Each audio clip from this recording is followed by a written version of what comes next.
Voilà, nous voilà devant le poulailler. Alors, un poulailler avec 3 poules que l'on a depuis 7 ans. Moi, je les ai donc achetées il y a environ 7 ans. Et elles sont toujours là. Alors, ça fait pas longtemps qu'elles sont de ce côté-là avec cet arbre.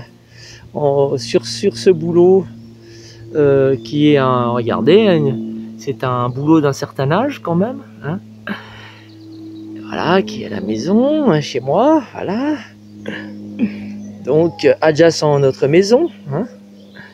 Donc on n'est pas très loin, hein. Voilà, on montre vite fait la maison.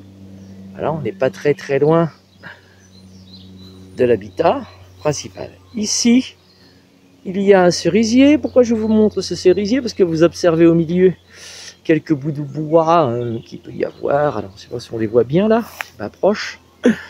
Et ces morceaux de bois servaient à un petit peu abriter une extension que j'avais fait à ce poulailler qui était donc ici et que j'ai déplacé. Donc, alors on dit bonjour au laurier en passant, voilà. Et que j'ai déplacé donc dans ce boulot en utilisant au maximum ce que j'avais, parce qu'il y a un petit peu mon gros défaut, c'est que je réutilise très souvent ce que j'ai déjà. Alors pas par économie essentiellement, hein, pas uniquement. Allez-y les filles, on ne sort pas. Ah ben il faut être un petit peu autoritaire avec ces demoiselles, parce que sinon elles en font qu'à leur tête. Voilà, oui, vous avez peut-être vu mon portable en passant. Je filmais un petit peu ce que... Oui, le son, je le prends avec le portable parce qu'il n'est pas très bien avec mon appareil photo. Là, je suis en train de faire la vidéo avec mon appareil photo. Voilà, donc ces 3 poules-là. On va regarder vite fait, donc, cet habitacle à poules qui est en hauteur, et vous inquiétez pas, je vais vous dire pourquoi. Et voilà, vous voyez, j'ai fabriqué une sorte d'échelle à poules, vous voyez, avec les lattes en décalé qui leur permettent en fait de monter d'une à l'autre sans avoir besoin d'utiliser beaucoup de bois pour pouvoir. Vous les faites pas en parallèle, hein. Elles montent en suivant les planches. Et arrivé là-haut, vous voyez, on est en mode plus fin. Hein, c'est pour un souci de stabilité surtout. Et j'ai réutilisé des planches que j'avais. Alors, si vous n'aimez pas l'aspect, ben, sachez que moi, la peinture, j'aime pas. Hein. Voilà, à chacun son truc. Voilà. Ensuite, bon, on peut peindre en vert si on veut, avec une sorte de peinture qui sera comme une sorte de... Enfin, moi je cherche de la peinture naturelle. Ce que j'aimerais avoir, c'est les peintures rouges qui servaient à couvrir les maisons en bois des gens dans le nord de l'Europe, hein, à base de je sais plus quoi. Là, j'ai plus en tête. Et c'est une peinture qui protège le bois de manière extraordinaire. Donc là, vous voyez cette vieille boîte, je l'ai trouvée en déchetterie à l'époque où on avait encore le droit d'aller fouiller dedans. Dans les trucs, je fouillais pas, hein, j'allais en déchetterie comme tout le monde, jeter des trucs et puis parfois je repartais avec, je faisais une sorte de troc, quoi. Et là j'avais cette boîte qui servait, qui aurait pu servir à quelque chose. J'en ai fait un toit, je me suis débrouillé pour faire un toit. Vous voyez ce toit, ça pousse dessus, une mousse à pousser, hein. Savoir que c'est un habitacle qui existe, que j'ai depuis 7 ans, hein, donc il est resté comme ça, sous la pluie, dans les intempéries, par tous les temps. Voilà. Ce bout de bois en dessous, en fait, servait à soutenir cette boîte dans l'arbre, dans le cerisier qui est là-bas, pardon. Donc cette boîte était là-bas, dans ce cerisier. Donc j'ai fait un système plus ou moins intelligent qui sert, parce que c'est un peu haut. Même moi qui mesure quand même 1,85 m, j'ai du mal, il faut que je monte sur une sorte de bio là, je vous montre là. Et j'y ai pas trop pensé, en fait, pourquoi? Bon, parce que bon, bah, j'avais besoin surtout de caler cette boîte, de trouver le moyen qu'elle tienne dans l'arbre, c'était ça ma priorité. Ensuite, bon voilà, j'ai fait un système pour prendre les œufs. Et même quelqu'un, quelqu'un de pas trop grand arrive à quand même atteindre ici. Moi je suis nettement au-dessus. Et voilà l'habitacle des poules. Donc là, c'est un petit peu crotté, il va falloir que je change un petit peu la sciure. Là j'ai mis des sciures, mais on peut mettre de la paille. Actuellement j'ai pas de paille, donc j'utilise de la sciure. Voilà que j'ai. Voilà. Pour prendre les œufs, c'est pratique. Et puis là l'été, eh bien c'est, vous voyez, il y aura de l'air et je pourrais laisser ouvert. Même de nuit, hein, s'il fait trop chaud, elles vont être vraiment aux anges.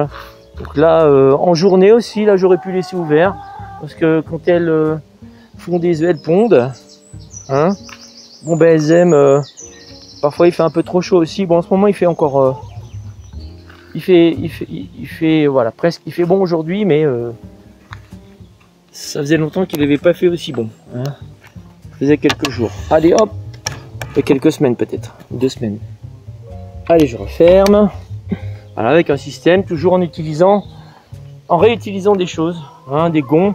Ça, par exemple, ces gonds servaient pour la porte, une deuxième porte. La deuxième porte, il y avait 2 portes en fait à l'ancien poulailler, qui étaient entièrement barricadées par des palettes un petit peu de ce genre-là. Voilà. Et en fait, ces palettes, bah, je les ai réutilisées un peu là-bas, parce que là, j'ai fait une extension donc de l'enclos. Et cette extension de l'enclos, regardez là, elle est ici. Voilà. Donc ces palettes là, vous voyez, c'est pas la peine que ce soit hyper solide, que ce soit fermé par contre. Mais hyper solide non, hyper stable non plus, parce que plus c'est stable, et plus les poules peuvent monter dessus. Donc si c'est pas stable, ben du coup, elle monte pas. Donc c'est pas la peine de faire les choses super stables. Vous voyez, ça aussi c'est de la réutilisation. Je réutilise la barrière. Vous voyez la barrière que j'avais, la clôture, pardon. Voilà. Ici c'est un petit peu light, donc j'ai pris ce que je pouvais pour l'instant. Ensuite c'est provisoire, hein, ça se trouve enfin, là on est en plus en plein confinement, donc on peut pas trop sortir acheter ce qu'on veut, et les magasins sont pas ouverts autant qu'avant, donc du coup j'aurais bien été quand même aller acheter un petit peu de fil de fer pour fermer là mieux quoi. Mais bon, je privilégie toujours la réutilisation, voilà, parce que je pense que notre avenir, l'avenir de nos enfants et de nos petits-enfants dépend beaucoup de cette surproduction inutile qui pollue la planète et pollue surtout l'esprit des hommes qui ne savent même plus qui ils sont. Voilà, ça c'était pour un petit peu le petit mot, parce qu'il faut toujours que je sorte un petit mot, vous savez. Voilà. Ah, j'ai oublié de vous dire que pourquoi ce poulailler est en hauteur. Hein, bah, tout simplement parce que les renards, eh bien, ils montent pas. Un renard, ça ne monte jamais. C'est une idée que j'ai eue en allant visiter une ferme en permaculture. Voilà. Donc, où l'habitacle pour les poules était beaucoup plus haut. C'était vraiment un habitacle plus grand, plus spacieux. Et là, ben, j'ai pris l'idée, quoi. Et ensuite, j'ai fait à ma sauce avec ce que j'avais. Et du coup, les poules, ben, elles aiment bien, elles. C'est marrant, elles aiment bien dormir ensemble.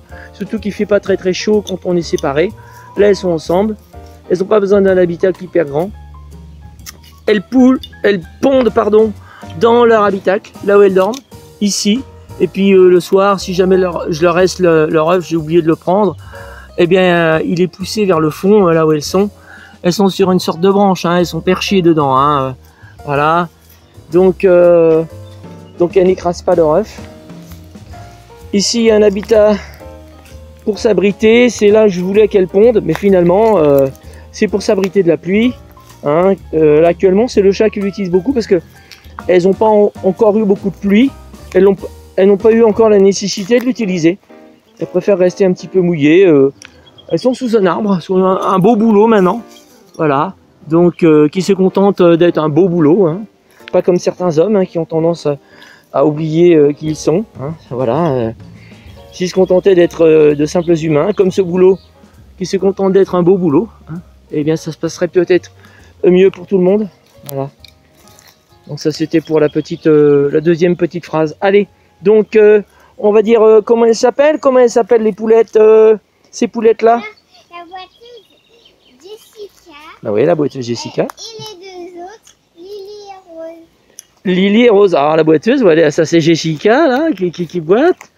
Voilà. Lily c'est qui? Celle qui a la crête penchée ou l'autre? Droite. Celle qui a la crête penchée. Bon ça c'est Lily alors. Elle est ici. C'est elle. Et l'autre c'est Rose. Oh c'est joli hein. Voilà. Donc ben, on va dire au revoir hein, aux poupoules. Au revoir Lily. Au revoir Jessica. Au revoir Rose.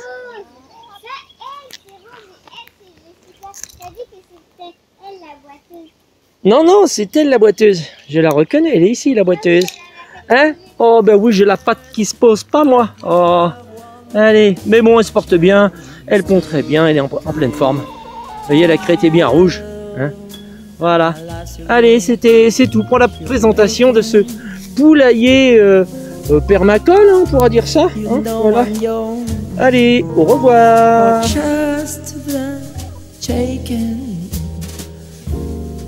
I gladly surrender